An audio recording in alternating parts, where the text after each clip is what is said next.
Mohon maaf apabila ada kata yang kurang. Salam hormat untuk para lima. Assalamualaikum warahmatullahi wabarakatuh. Waalaikumsalam. Majelisnya akan disampaikan oleh Pak Tadi di persidangan.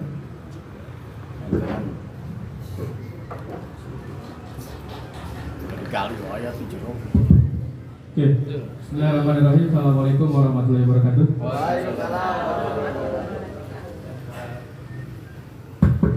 Bismillahirrahmanirrahim. Alhamdulillahirabbil nasta'inu ala umuri dunya waddin wa ala yusalli wa ba'du. Puji dan syukur kita panjatkan kehadirat Allah Subhanahu wa taala. Pas kumpul di sini, serta salam semoga kita sampaikan kepada junjungan Nabi besar Muhammad yang telah siang hari ini untuk berkumpul dalam acara kegiatan Desa Tangguh Bencana. Yang saya hormati Bapak Camat, Bapak Kepala Desa Capus beserta jajarannya. Yang saya hormati juga teman-teman BPD dan rekan-rekan peserta pembentukan Desa Tangguh Bencana Desa Capus, Kecamatan Ciomas yang kami banggakan. Kita mulai pada materi hari ini. Perkenalkan, nama saya Gandhi, saya dari BPD Kabupaten Bogor. Di sini saya nggak sendiri, saya beserta Pak Hadi, Pak Reja, dan beberapa Pak Tur yang nantinya akan memberikan materi selama 3 hari ke depan. Mas, katanya di tes bawah. Yang ini, yang ini tes bawah. Nah, juga aja gitu. Langsung ke tahu.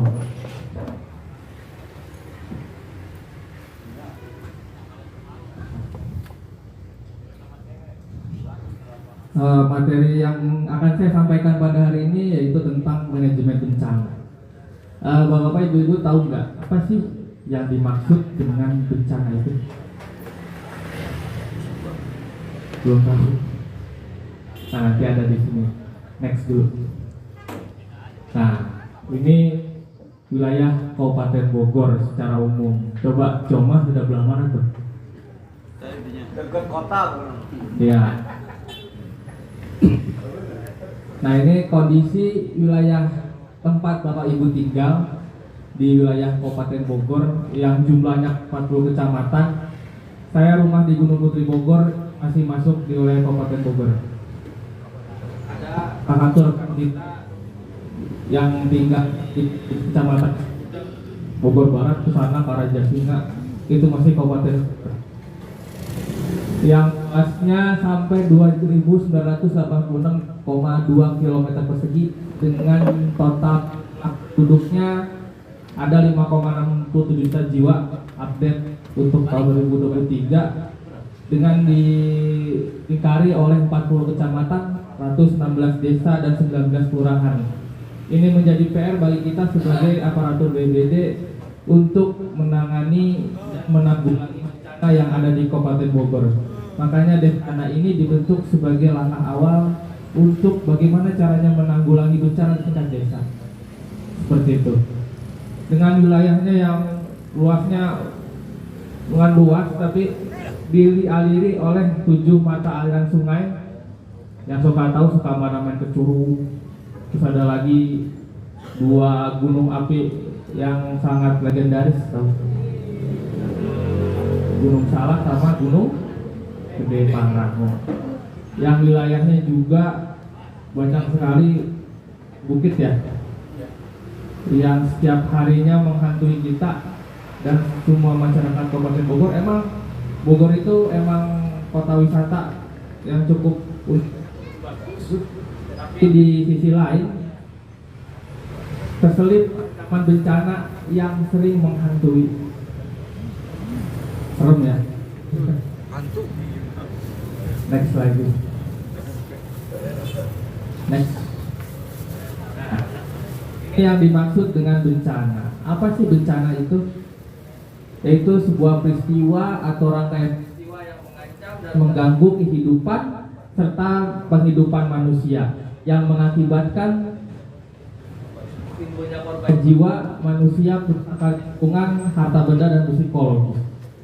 Jadi Bapak Ibu, ada satu wilayah A, di situ nggak ada tempat tinggal, nggak ada mata pencarian, nggak ada penghidupan dan lain-lain. Tapi di sisi lain turun tanah longsor. Itu masuk bencana apa enggak? Masih masuk bencana? Ya, ada satu tanah longsor, jegrek. Tapi di situ nggak ada penghidupan, nggak ada mata pencarian, nggak ada tempat tinggal. Nah, itu nggak termasuk bencana. Yang dimaksud bencana itu yang disebabkan oleh faktor alam maupun non alam, yang mengakibatkan timbulnya korban jiwa, manusia, kerusakan lingkungan, dan dampak psikologis. Jadi bencana itu terutama dalam skala besar apabila timbulnya korban jiwa, terus rumahnya hancur. Selain itu juga berdampak kepada psikologis kita, traumatik. Pasti kalau misalkan hujan aja, aduh hujan lagi, longsor deh nih, aduh gempa susulan lagi, rumah gua hancur nggak? Terutama yang di daerah Sukajaya waktu tahun 2020 itu dampak kerasa sekali, dan waktu di Cianjur, inget gak waktu ada gempa di Cianjur? Ya, cukup. Itu waktu itu hari Senin, di mana orang-orang lagi pada giat, lagi giat-giatnya. Udah Senin siang, orang lagi banyak, lagi aktivitasnya lagi kenceng-kencengnya, tiba-tiba gempa. Saya ngerasain banget waktu itu lagi ada bimtek di hotel, di lantai 3 lah ya. Di keren saya bangku tuh udah goyang-goyangin, ada iseng lah ceritanya. Ternyata di samping saya gempa ya. Iya gempa, banyak teriak. Udah makin kenceng banget pas dicek di Cianjur. Di Cianjur juga waktu itu sekalinya gempa, Guluh Melanta tuh satu kecamatan Cugenang. Dan gempa itu juga waktu itu sampai menyebabkan tanah longsor. Jadi tanah longsor itu nggak hanya diakibatkan oleh aktivitas air yang turun dari air hujan yang mengikis tanah, tapi getaran dari gempa itu juga kalau memang tanahnya labil bisa. Sampai tetangga saya waktu itu jadi salah satu korban. Ceritanya lagi neduh, lagi nunggu ada gempa, tiba-tiba gawir yang di Cugenang itu yang di Tapal Kuta kalau saya longsor. Berapa minggu itu pencarian, ada yang sampai nggak ketemu. Banget ya. Oke, next lagi. Nah, ini yang tadi jelasin sama Pak Adi nih. Bencana itu nggak hanya melulu ke tanah longsor, banjir, angin kencang, gunung meletus, tapi ada berbagai jenis bencana alam, yaitu ada 3. Yang pertama bencana alam, non alam, dan sosial. Yang tadi bencana alam itu kan kayak model banjir, longsor, angin kencang, gunung meletus. Terus ada lagi bencana non alam. Bencana non alam nggak melulu waktu itu ke COVID juga. Ke COVID itu emang salah satu wabah penyakit yang berskala besar waktu itu ya, yang sampai mematikan ekonomi, penghidupan masyarakat. Itu salah satu bencana non alam. Ada lagi bencana non alam itu model seperti kecelakaan transportasi. Kecelakaan transportasi juga masuk ke bencana tapi non alam. Salah satu kejadian bencana non alam yang disebabkan oleh kecelakaan transportasi yang cukup besar, tahu nggak? Ada waktu itu di Bogor. Ya. Ya. Tragedi pesawat Sukhoi tahun 2012 di kaki Gunung Salak. Waktu itu ceritanya katanya pesawatnya lagi mau uji coba. Udah bawa warga, bawa wartawan, bawa bos di sana, bos yang supportnya itu. Ceritanya lagi jalan, tiba-tiba ada berita pesawat itu hilang kontak. Ada yang ketahuannya sehari kemudian jatuhnya di Gunung Salak. Terus itu mayatnya nggak utuh, mohon maaf, hancur nggak utuh. Sampai gue lihat dulu di TV-TV ya rame ya, yang petinya kecil, sampai petinya kecil itu karena apa? Nggak utuh lihatnya. Kalau kata teman saya di sana mah, wah di rumah kenceng waktu pesawat jatuh, kecil jeruk juga ngedenger. Nah, itu salah satu penyebab kecelakaan bencana non alam yang disebabkan oleh kecelakaan transportasi. Wabah penyakit selain COVID ada lagi demam berdarah, malaria, itu juga dapat menimbulkan korban jiwa. Seperti itu. Terus ada lagi bencana sosial. Yang perlu diantisipasi sekarang adalah salah satu tadi judi online. Contoh itu yang lagi ngetren. Emang bener di Bogor itu masuk ke dalam kategori kabupaten kota yang perputaran judi online tinggi. 3 ada di Jakarta, 2 ada di Kabupaten Bogor. Emang bener yang diceritakan Pak Adi tadi itu perputarannya 1,1 triliun. Pokoknya Bapak Ibu yang punya anak yang udah usia sekolah SMP atau SMA, kadek Bu dicek HP-nya, takutnya ada kata, oh Maxwin, itu bahaya tuh. Terus misalkan mau ngapain, mau top up dana, itu perlu diwaspadai, karena salah satunya pemakaian aplikasi dana itu memang khususnya untuk kegiatan itu. Kalau ada kata top up dana, hati-hati.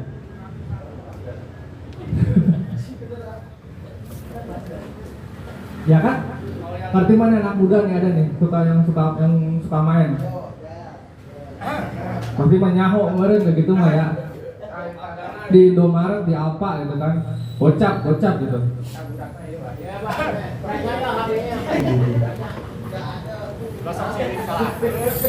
WD aing gitu. Itu padai. Jangan sampai kegiatan itu menimbulkan bencana sosial yang merebak di masyarakat, terutama di daerah Ciamas. Karena apa? Dampak dari kegiatan tersebut salah satunya kayak tadi Pak Adi cerita, polisi bunuh polisi, suami istri polisi itu dibunuh sama istrinya karena nggak tahan, karena stres. Mungkin uangnya dipakai buat main judol kali, kita nggak tahu. Terus nggak dikasih pinjam uang, bacok-bacokan tetangganya. Nah itu bisa menjadi bencana sosial yang menghantui masyarakat. Ada lagi sekarang yang namanya gangster. Pasti daerah sini kalau ada yang lewat tengah malam bawa saja. Di Gunung Putri juga banyak Bu. Kemarin yang ditangkap. Salah satunya tetangga saya, dibawa ke polsek, langsung nggak ampun, di sekolahnya juga langsung dikeluarin. Karena apa? Anak-anak yang ikut gangster itu ikut tawuran atau segala macam, kalau ditangkap polisi, polisinya langsung kontak sekolah bahwa anak ini sekolah di sini kemarin terlibat tawuran, dan nggak ampun kadang sekolah langsung ngeluarin. Ada saya guru di salah satu SMP dihubungi oleh temannya, terus temannya bilang ini anak murid kita ada ikut tawuran, gimana caranya? Keluarin aja paspor. Langsung nggak ampun dikeluarin. Makanya bapak ibu yang punya anak yang masih remaja, terutama anak muda, hati-hati dalam pergaulan, karena itu kalau berdampak juga bisa masuk dalam salah satu kategori bencana sosial. Seperti itu. Ada lagi tawuran antar warga. Misalkan ada yang nggak seneng sama salah satu tetangganya, berantem atau nggak konflik antar RT, antar RW. Biasanya masih Bu, tapi nggak sampai berkelahi, cuma berkubu-kubu aja gitu. Karena mungkin pahamnya nggak sejalan, ya akhirnya ya udah konflik itu sampai sekarang, tapi perang dingin istilahnya, nggak sampai perang pecah antar kampung itu. Itu salah satu bencana sosial yang ada di masyarakat, konflik antar warga atau antar kampung. Next lagi.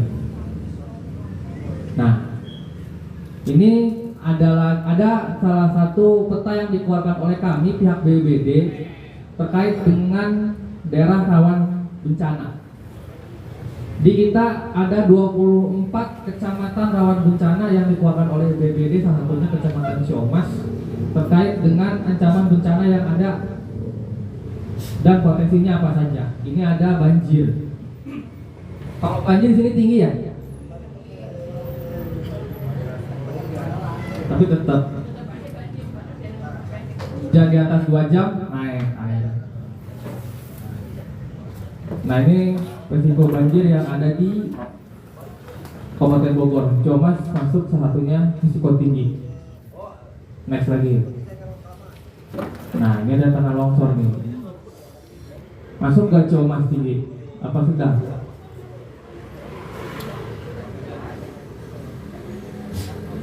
Nah, ada longsornya di sini, Bu? Ada. Di daerah mana, Mas?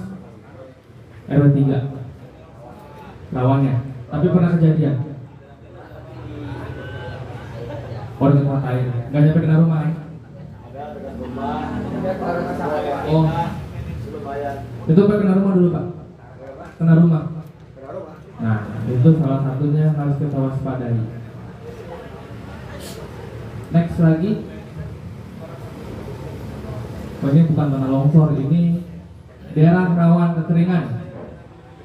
Seperti yang kita tahu, di tahun 2023 Kabupaten Bogor mengalami kekeringan yang cukup masif. Sampai 40 kecamatan, kita sebagai aparatur BPBD susah sekali, atau bukan susah, maksudnya sulit untuk mendistribusikan air bersih seluruh 40 kecamatan yang ada. Akhirnya kita sampai gandeng pihak PDAM, pihak PMI, dan instansi lainnya untuk mempercepat pendistribusian air bersih tersebut. Waktu itu ada nggak yang rumahnya waktu itu tahun kemarin masuk kekeringan? Kering? 5. Nah, itu nggak hanya di Ciomas juga, tapi hampir seluruh Kabupaten Bogor terdampak. Itu. Next lagi. Nah, ini potensi angin kencengnya tinggi ya di Ciomas ya. Di daerah mana, Pak? Puting Beliungnya, Pak? Hampir rata. Hampir rata. Cecapus. Yang bawa motor pegangan stang deh.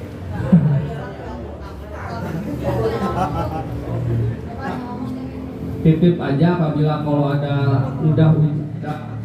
awannya udah gelap, terus hujannya kencang sertai angin, jangan dipaksakan jalan. Silahkan berhenti atau neduh dulu istilahnya di tempat aman. Jangan berteduh sekali-sekali di bawah pohon, karena pohon juga kadang selain tumbang itu dia juga bisa mengantarkan arus listrik. Kalau ada petir jeger, kita nggak tahu.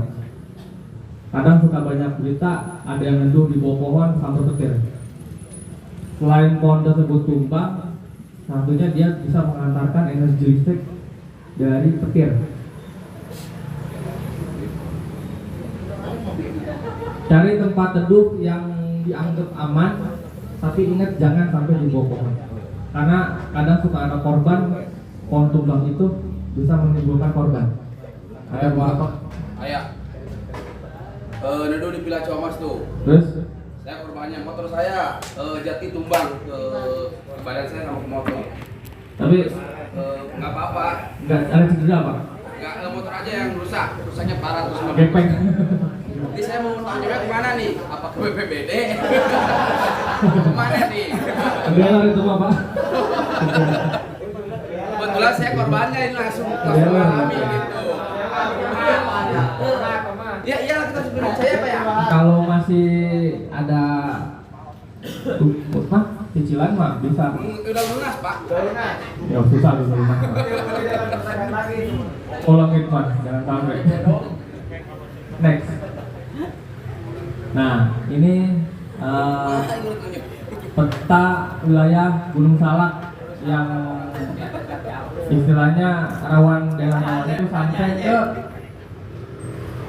ke rumah warga, aktivitas erupsi bisa sampai ke rumah warga, terutama ada di daerah Cijeruk, Caringin, Cigombong, Pamijahan. Yang itu juga masih masuk sih. Insya Allah aman. Tapi kalau lihat pemandangan sih dari kota sih bagus. View-nya emang bagus banget. Next lagi. Nah ini Gunung Gede Pangrango. Kayak telur mata sapi Bu. Nah itu menunjukkan kalau yang merah itu daerah rawan, tinggi, kuning sedang, hijau aman, rendah istilahnya. Nah nanti yang aktivitas erupsinya bisa sampai ke daerah tersebut yang dialiri, yang dihinggapi oleh Gunung Gede. Begitu. Selanjutnya. Next. Nah,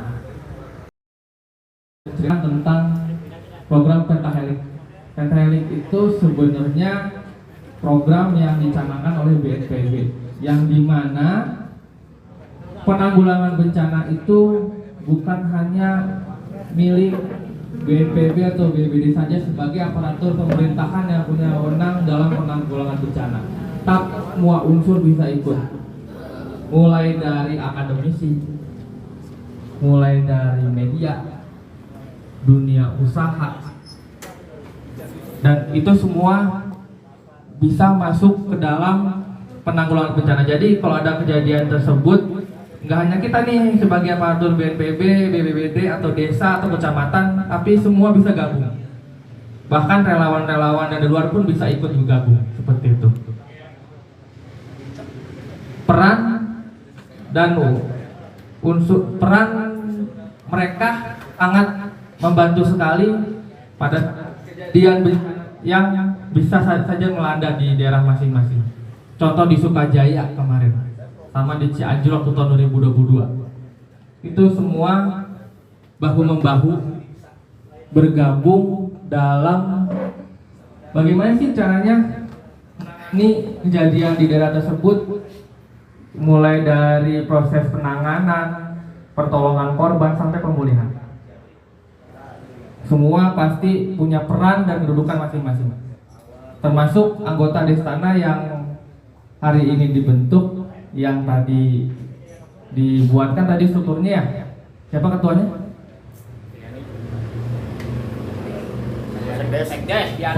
Pak Sekdes. Oh.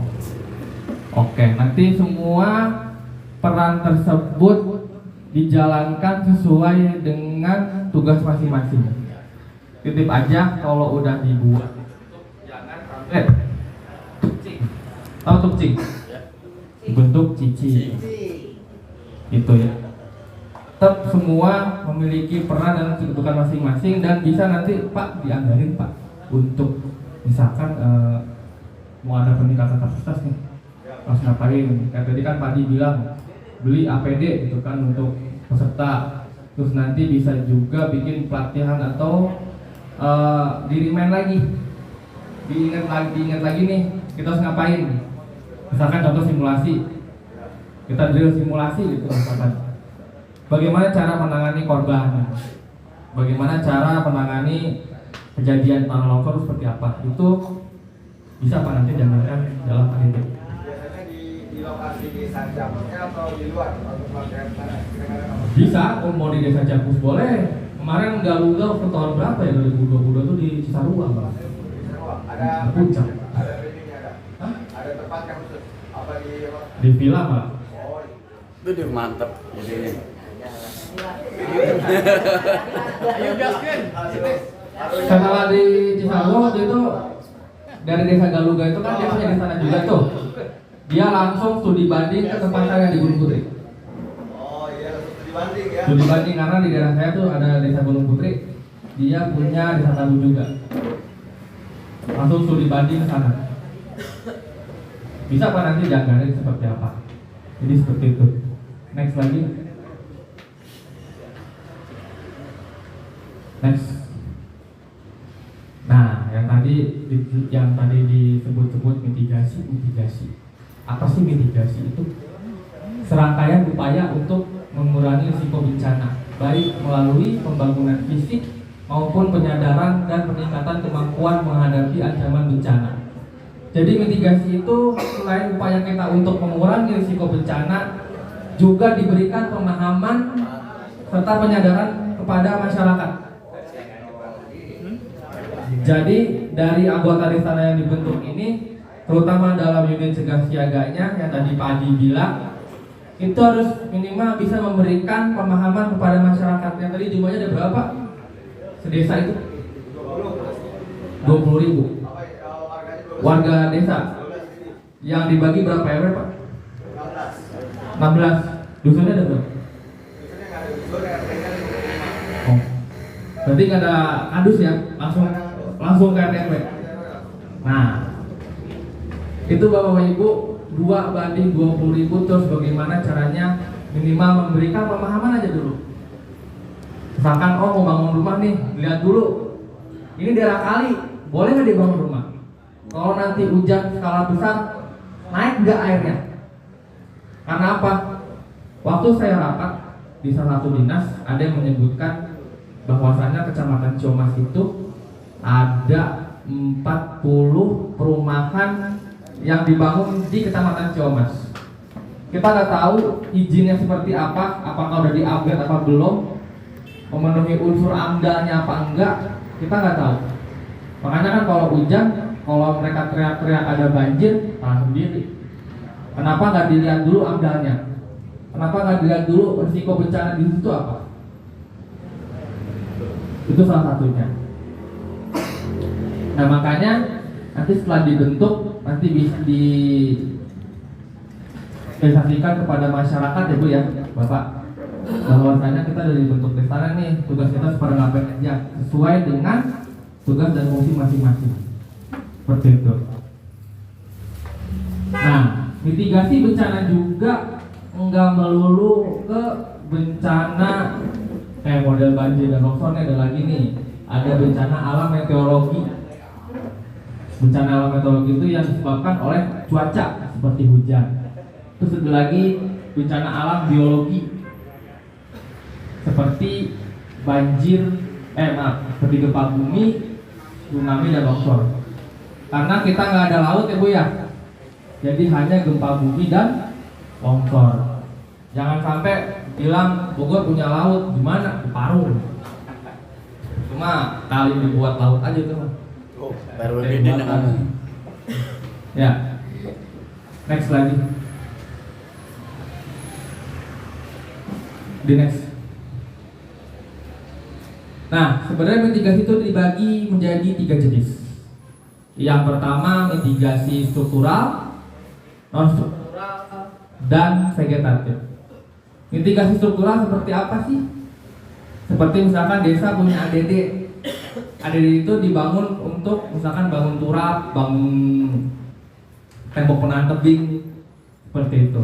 Terus ada lagi misalkan desa juga nanti bisa nganggarin untuk misalkan kalau di ACC ya, bisa bikin toren air. Fungsinya untuk apa? Untuk menangani bencana kekeringan. Minimal ada pertolongan pertamanya dulu. Misalkan dibikin toren untuk misalkan kalau ada kekeringan nih, jadi tinggal ngambil air dulu di situ. Itu sebagai pertolongan pertama. Nah itu satu mitigasi struktural. Untuk mitigasi non strukturalnya seperti pelatihan dan pemahaman yang diberikan oleh Bapak Ibu ini nih. Selama 3 hari nanti ada para instruktur dan asisten instrukturnya. Nanti silakan Bapak-bapak Ibu dipahami, diingat-ingat nanti kita harus ngapain. Terus nanti sampaikan lagi ke masyarakat bahwasannya kita mengadakan kegiatan desa tangguh, terus langsung disosialisasikan kepada masyarakat itu seperti apa. Terus ada lagi kita punya program mitigasi vegetatif yang tujuannya untuk mencegah tanah longsor, yaitu dengan menanam satu rumput. Rumputnya itu kayak model serai, itu namanya vetiver. Tanam aja di daerah-daerah tebing. Nah itu dia semakin liar itu pohon, semakin ribut, semakin bagus.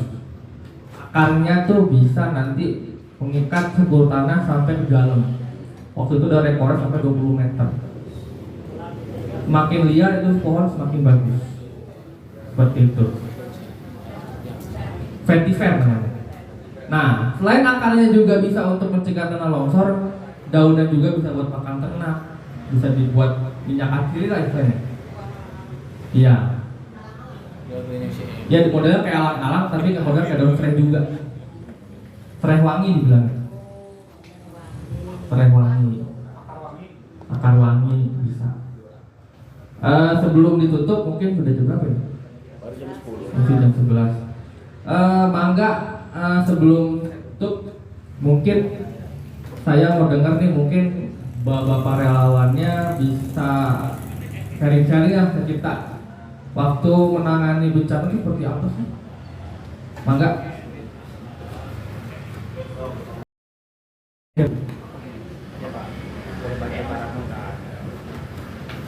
Assalamualaikum warahmatullahi wabarakatuh. Terima kasih kepada Dani atas kesempatannya untuk sharing masalah banjir. Sebetulnya memang di Ciper ini banjir dulunya tidak, saya pertama kali kesini 2003, banjir itu tidak separah sekarang Pak. Hanya sebatas tembok aja gitu. Sekarang kesini saya perhatikan sekarang sampai ke dekat pagar naik sini.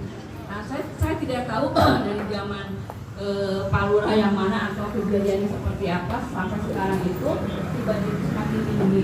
Memang air itu hanya mengalir saja Pak, mengalir cepat gitu ya, cepat surut memang. Tapi sebagian warga saya banyak menjadi musibah mungkin ya, karena si air resapan banjir itu sudah masuk ke dalam keramik rumah mereka gitu. Dan salah satu warga saya sampai ada yang kakinya patah, mereka karena licin dilihat ada keramik, air dari keluar dari keramik itu dia jatuh dan sekarang kakinya memang agak pincang, Nah mungkin barangkali dengan adanya desa Tagana Tangguh Bencana ini, kiranya di wilayah saya khususnya RT 2 RW 10 ini banjir itu bisa diredam sedikit ya. Untuk masalah kerja bakti kita setiap itu kerja bakti, jadi mungkin karena wilayah saya juga ada di terlalu rendah ya Pak ya, jadi air dari blok mana-mana jatuhnya ke RT saya gitu. Dan kemarin juga kita sebagai punya ada paguyuban juga kita membahas semakin besarnya air ini depan Masjid Al-Hijri. Jadi seperti kolam renang barangkali ya Pak, mungkin barangkali dulu Pak Kades pernah sidak juga ya melihat bagaimana tingginya air di wilayah kami ini di RT 210. Jadi saat ini keluarga saya hanya mengantisipasinya dengan meninggikan lahan-lahan rumahnya. Jadi tapi mungkin yang tadi kata Pak Yudi bicara amdalnya barangkali ya, sekarang juga mungkin di seberang kita ada Ciomas Hill.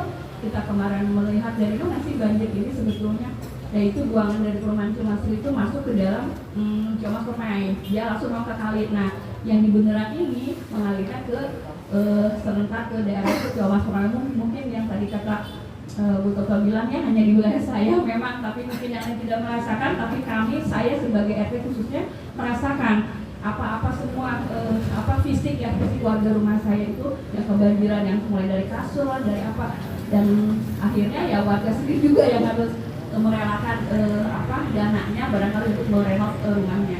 Barangkali itu aja sharing dari saya, semoga kesananya ada solusi yang terbaik bagaimana dengan banjir di wilayah saya ini. Barangkali itu aja. Wassalamualaikum warahmatullahi wabarakatuh. Oke, ada lagi?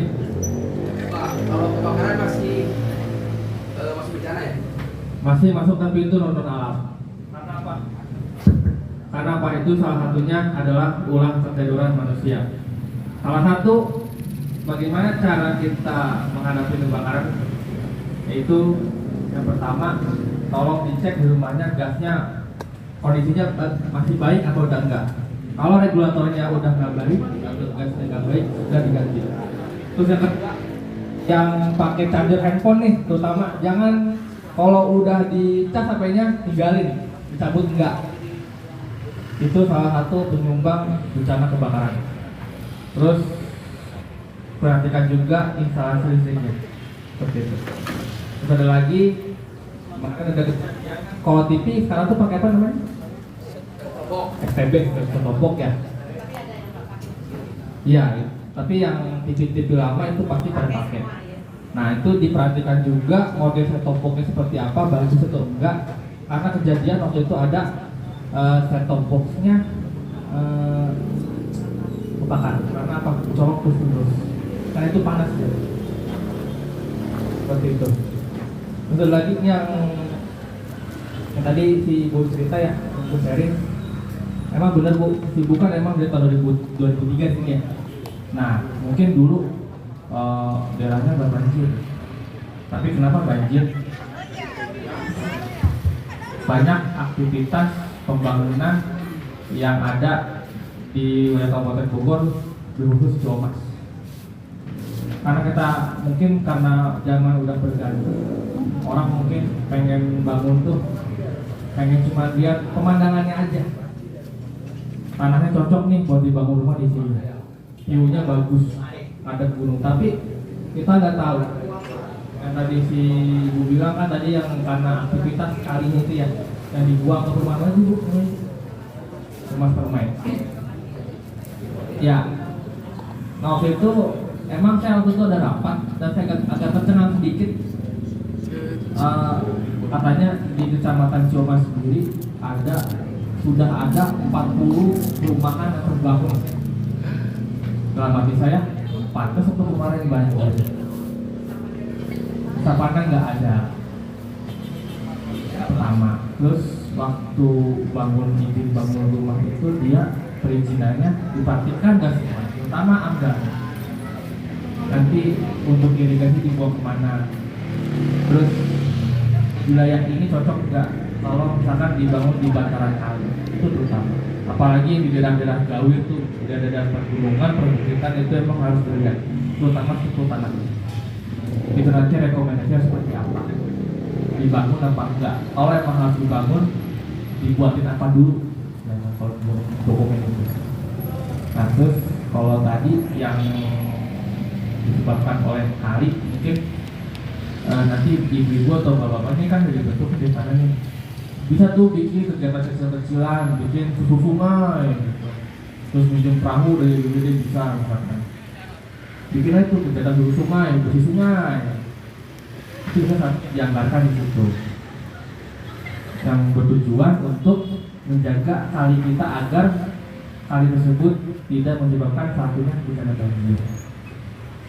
Ada lagi mungkin dari bapaknya. Ya, bentar ya. Ya. Ada pelayanan dulu bentar. Oke. Sok yang lain dulu ah. Ada lagi? Mau makan. Di jam sebelah. Mungkin kalau bapaknya yang di belakang mungkin pernah merasakan Pak. Pernah. Di kantor. Coba Pak, maju ke depan Pak. Ya benar. Terkait dengan itu.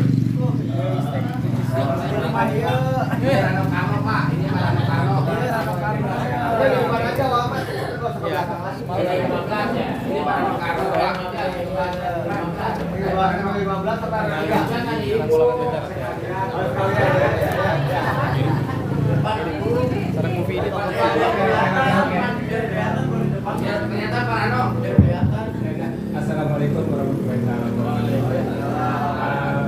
Kebetulan saya itu waktu itu menangani masalah luapan air Pak di wilayah RW 15. Benar kan? Yang 9 hal karena hujan itu tinggi sekali. Karena skala yang di wilayah RW 15 itu karena kebetulan saluran air itu rendah sekali Pak. Jadi debit air itu tinggi meluap ke beberapa rumah, terutama di situ ada rumah pinggiran sungai juga.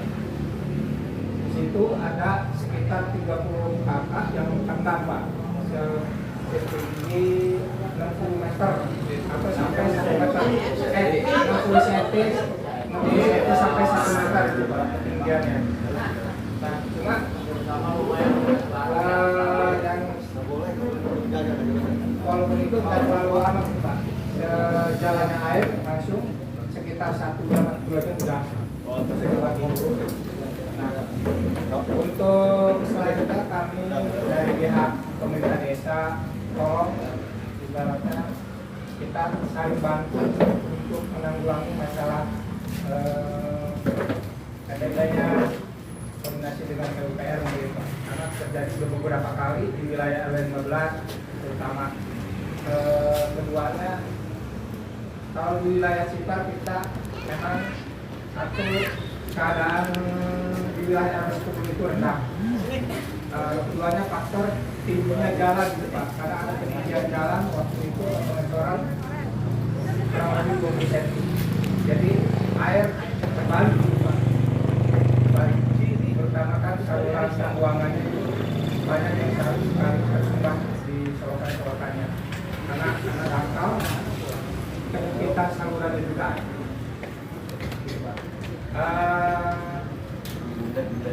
Keduanya Ciapus itu memang salah satu adalah dampak dari angin kencang. Yang pertama wilayah desa Ciapus, Makmur, dan yang bagian yang lainnya. Kemarin aja waktu tanggal 31 Oktober ya, Makmur semuanya yang terdampak sekitar 320 kakak yang terdampak. Yang paling parah sekitar 45 rumah. Amin itu sama 30. Ya alhamdulillah kami juga menerima bantuan dari dinas sosial, terutama dari faktor makanan, sama makanan. Untuk infrastrukturnya kami pun menerima dari bantuan dari BPKPP, itu pun berdasarkan hasil realisasi BPPD dan BPKPP. Begitu Pak. Assalamualaikum warahmatullahi wabarakatuh. Waalaikumsalam. Ini mungkin Pak Sekretari Pak. Ya, itu Pak. boleh. Bapak. Bismillahirrahmanirrahim. Assalamualaikum warahmatullahi wabarakatuh. Teman-teman, Pak Dandir selalu mempersilakan nama kepalanya. Terus satu teman juga untuk para peserta. Jadi saya minta keseriusannya. Jadi relawannya dibayar kan sosial, ya. Kecuali ayeuna bener, oke? Ayeuna mah tidak berbeda di desa. Saya bercerita Pak, karena saya baru 4 jalan 5 tahun di kantor desa Ciapus, dan luar biasa ujian pertama masuk kantor desa Ciapus adalah pandemi COVID. Jadi seluruh dunia sebenarnya ada karena COVID banyak. Jadi ya, yang salah satunya adalah bencana alam tadi yang kita ke wabah. Kalau penanganannya, karena memang kita nggak berpengalaman di pandemi COVID, terus terang yang namanya tadi posko dan pendataan itu sangat penting. Jadi pas awal-awal saya masuk desa teh, yang namanya data teh paburaceui, jelas di mana ayeuna. Jadi Bapak, nah sekarang mah jelas di mana beberapa tidak jelas, tidak terstruktur datanya, tidak terstruktur datanya. Data-data di anu sekian, data-data di anu sekian. Menyatakan untuk pengajuan itu ada beberapa pos dari mulai provinsi, kabupaten, sampai dengan nasional. Nah, data juga ngambil dari DTKS dan data dari DTKS sampai kita mendata ya sama staf-staf desa semuanya untuk data ke warga. Jadi kalau cerita dengan pandemi mah luar biasa dan ujian. Terus begitu turun bantuan tidak tepat sasaran. Wah, di demo keluarga. Itu pengalaman-pengalaman di pandemi COVID. Nah kalau untuk bencana alam Pak yang ada di demo kemarin itu adalah puting beliung. Ya Oktober itu tahun 2023 kemarin. Dan kode-kodenya pas benar-benar kejadian puting beliung saya ada stay di wilayah desa Ciapus, langsung kita mati lampu ya, nggak ada sinyal. Pak Ciwuh gitu Pak, Pak Ciwuh benar tadi kita butuh HP itu, HP kan pakai jaringan itu ya lokal. Kita pakai handphone komunikasi nggak bisa, mau koordinasi dengan ini itu nggak bisa. Dia telepon nge-lag, saya kesel putar-putar ke semua wilayah yang terdampak. Dan itu yang paling gede Pak, puting-putingannya sampai berapa rumah? Awalnya 100, 300 ya? 20 dari ringan sampai iya, 320 dari ringan sampai berat, dan bahkan ada aset desa hidroponik kita sampai sekarang ya, Bu Toto ya, belum dibenerin aset hidroponik yang bersumber dari dana desa. Jadi, nah itu dia, tim kita juga di desa-desanya belum terbentuk. Nah, kita mengandalkan yang ada, perhatikan ya, relawan-relawan yang ada dari mulai Limas, RT RW, warga, segala macam perangkat desa ya, biji bakulah untuk melakukan itu. Nah, mungkin nanti saya harapannya ke depan nih dari teman-teman semua relawan, namanya relawan ya, sosial. So, maka kita dari kita yang nanganin itu kalau juga terjadi mungkin ada potensi bencana kayak gimana di desa Ciapus. Hayu orang bebarengan dari desa Ciapus. Saya ngambil beberapa komponen dari PKK ada, dari RW ada, Karang Taruna, Puskesos, bahkan dari perangkat desa juga ada. Jadi dari warga dari Rumah Muda juga ada.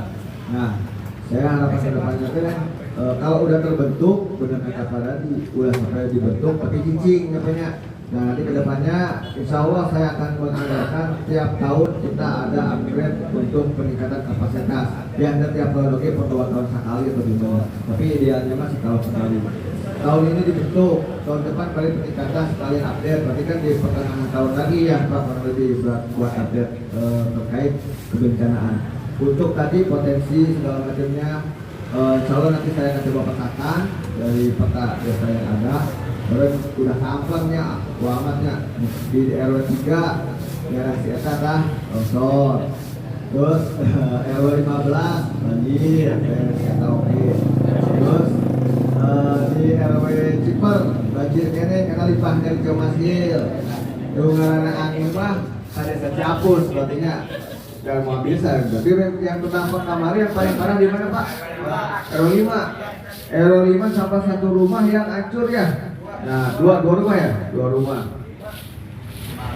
5 rumah yang ada rumah yang hancur. Jadi yang namanya angin puting beliung itu sekalinya.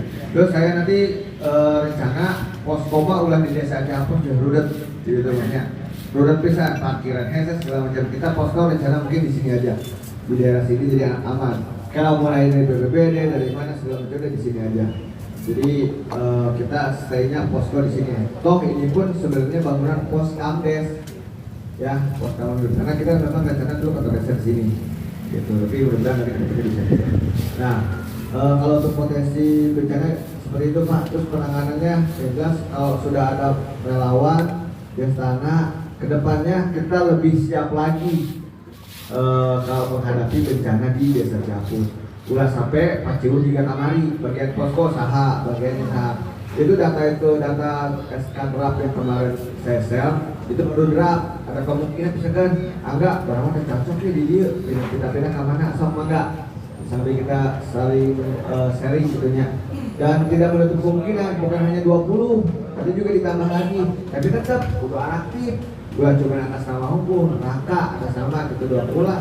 Ini juragan aci, jualan aci yang oke, usaha aci. Jadi benar-benar peralatan nanti kita dianggarkan insya Allah tahun lainnya tahun depan bulan Januari. Minimal HT menurutnya gua cuma kaos D, kaos oke benar di BPBD. Kaos mereka ada 2 nanti kaos dari itu dari kita sama dari BPBD.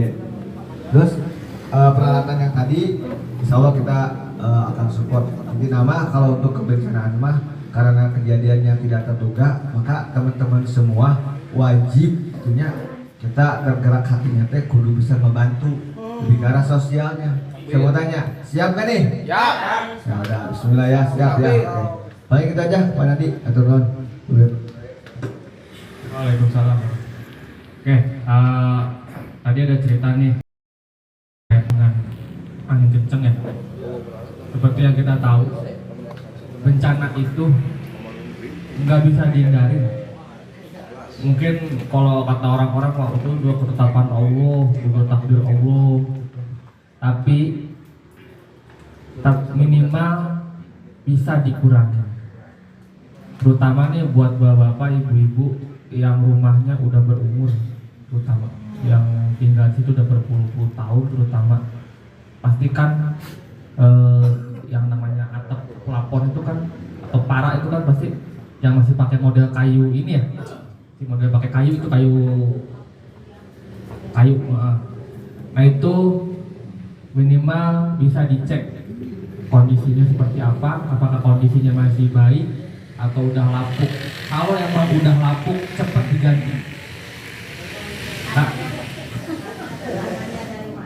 ya mungkin dananya masing-masing lah itu ya, tapi minimal kalau nggak mau kenangin puting beliung itu salah satunya. Terus tadi yang saya bilang untuk angin kencang, jangan sekali-sekali berteduh di bawah pohon, terutama pohonnya udah tua, yang gede tapi udah tua. Itu potensinya besar, potensi kecelakaannya. Seperti pohon tumbang, petir gitu. Terus tadi yang saya bilang sampai 300 itu ada 300 rumah ya.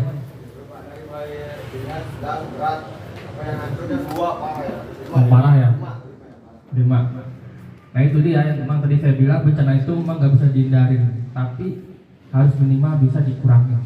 Contohnya tadi salah satunya mengecek kondisi rumah masing-masing, terutama yang tinggalnya yang udah berpuluh-puluh tahun, yang 10 tahun itu harus dicek kondisi rumahnya seperti apa, struktur bangunannya, apa udah ada retak-retak apa belum. Terus pelaporan juga harus diperhatikan, terutama barang-barang yang ada di situ. Itu yang terutama. Terus yang terakhir terkait dengan anggota Destana yang tadi saya bilang bisa dianggarkan untuk salah satunya peningkatan kapasitas. Itu pasti ada Pak ya? Ada kan namanya Permendes itu tuh. H1 ADD itu bisa dialokasikan untuk penanggulangan bencana. Salah satunya misalkan mobil HT nih yang di Toki. Jadi kalau udah dibeliin HT, jangan ada alasan nggak aktif, nggak bisa dikomunikasiin. Pokoknya selama ada masa darurat, HT itu harus aktif. Kalau HP-nya nih katanya jelek gitu kan, bisa tuh pakai HT. Bisa juga nanti anggotanya ditambahin, tapi titip ya, jangan tucing. Terutama tadi Bapak cerita masalah pendataan ya Pak ya. Karena kita nggak tahu Pak, mungkin maaf nih, si kades itu misalkan sudah berakhir dan diganti oleh kades baru. Biasanya data tersebut juga masih baru. Di riset lah yang lama diganti ke yang baru. Dan dari baru itu mungkin ada yang dari nol banget. Saya pengalaman cerita dari teman saya, staf desa. Dari nol lagi, dibikin lagi, sampai waktu itu emang iya ada paciwuh masalah pendataan. Nah itu bagaimana caranya? Mungkin kalau ada kepala dusun, ketua RW, ketua RT, minimal ya harus bisa mengkoordinasikan atau dicocokin lagi nih, sinkron nggak datanya yang data lama sama data baru. Kuncinya ada di RT RW, terutama ya pegang data tersebut. Ada kan yang ketua RW yang udah berpuluh-puluh tahun menjabat, pasti kerja apa? Kondisi warganya seperti apa? Mana yang harus diberikan bantuan? Mana yang mampu? Itu yang utama. Saya waktu itu cerita sama ketua RT saya. Emang waktu COVID sih emang benar namanya pendataan itu paciwuh. Sampai ketua RT saya mau diteleponin polisi, dilapor dan dipanggil polisi. Karena katanya nilap bansos. Bener Bu, waktu tahun 2020 itu ketua RT saya dipanggil polisi karena masalah bansos. Tak tahunya datanya yang nggak sinkron. Emang bener, ada bantuan itu harus tepat sasaran. Disinkronin lagi datanya dari mulai RT, RW, dusun, kalau ada dusun. Mana yang layak diberikan bantuan, mana yang enggak, jangan sampai enggak sinkron atau paciwuh seperti itu. Emang waktu itu kejadiannya emang namanya COVID ya. Tapi kita berdoa jangan sampai COVID itu terjadi lagi. Karena selain paciwuh masalah data untuk bansos, sampai paciwuh masalah korban meninggal. Banyak waktu itu ya korban bergelimpangan. Saya sampai trauma Bu, jujur. Ngedengar ambulan satu hari itu sampai 10 kali lebih. Mana kan waktu itu pemakamannya kan waktu itu ditentuin. Kabupaten Bogor harus di Makawinnya di misalkan di Pondok Rajek, di Gunung Putri, Rawabule gitu. Itu saya cerita dari teh saya. TPU Rawabule Gunung Putri sehari 10 lobang. Bener Pak, itu buat korban COVID doang. Di rumah saya, di rumah saya nih, di lingkungan rumah saya, seminggu itu pernah 3. Tapi wallahu alam itu kena COVID atau enggak, karena waktu itu pas lagi COVID-nya lagi merebaknya, waktu itu sampai seminggu itu 3 orang meninggal.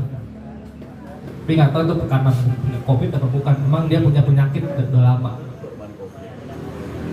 Seperti itu. Jadi saya titip kepada anggota Destana yang baru, terutama masalah pendataan. Dicek lagi Pak Bu, mana yang harus diberikan bantuan, mana yang enggak, mana yang masih mampu, mana yang udah istilahnya udah kelompok rentan lah gitu saja. Jadi kelompok rentan itu yang emang harus benar-benar diberikan bantuan salah satunya.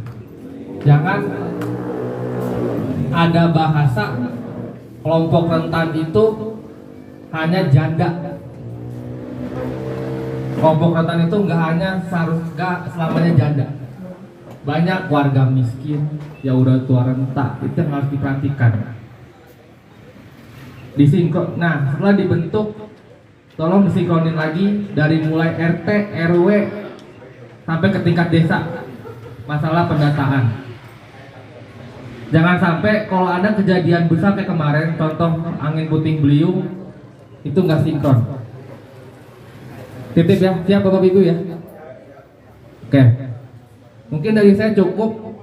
Nah ini udah mulai masuk jam rawan nih, jam 12. Silahkan Bapak-Bapak Ibu-Ibu istirahat, sholat, makan, mau ngopi, ngerokok. Tapi jam 1 harus balik lagi ke sini. Oke, siap ya? Mungkin sedikit yang saya sampaikan. Saya mohon maaf apabila ada kata-kata atau perbuatan saya yang kurang berkenan. Billahi taufiq wal hidayah. Assalamualaikum warahmatullahi wabarakatuh.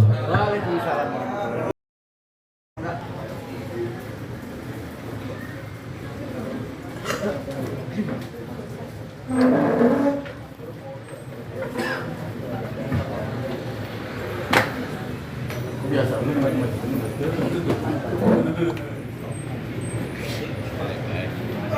Adi boleh, Adi. Si Adi mana si Adi?